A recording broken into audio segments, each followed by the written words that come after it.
দর্শক, ভোটের প্রস্তুতি সহ সার্বিক কার্যক্রম সম্পর্কে জানতে এবার চলে যাচ্ছি সরাসরি খুলনায়। সেখানে আছেন আমাদের স্টাফ রিপোর্টার আতিয়ার পারভেজ। আতিয়ার, কি অবস্থা খুলনার? ভোট গ্রহণের প্রস্তুতি তো প্রায় শেষ পর্যায়ে, তো আপনার যে নির্বাচনী এলাকা সেখানকার নিরাপত্তা ব্যবস্থা এবং সার্বিক পরিস্থিতি নিয়ে আমাদের জানাবেন।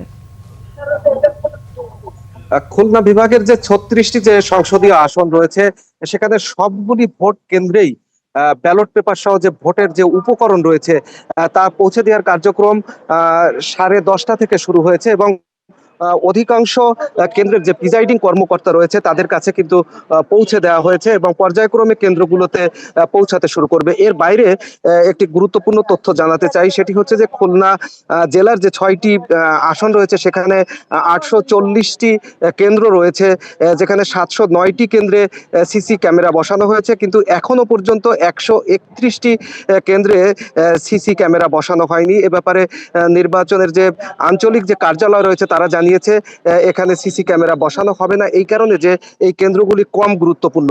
এছাড়া খুলনা যে 36টি যে সংসদীয় আসন সেখানে 71টি কন্ট্রোল রুম খোলা হয়েছে এবং মনিটরিং সেল খোলা হয়েছে একটি বিভাগীয় কমিশনার কার্যালয়ে। সেখানে সেনা, নৌ, বিজিবি, র্যাব এবং পুলিশের যে সদস্য তারা মূলত সেখানে থাকবেন এবং 36টি আসনের যে সার্বিক যে অবস্থা সেটি মূলত সমন্বয় করবে সেই টিম।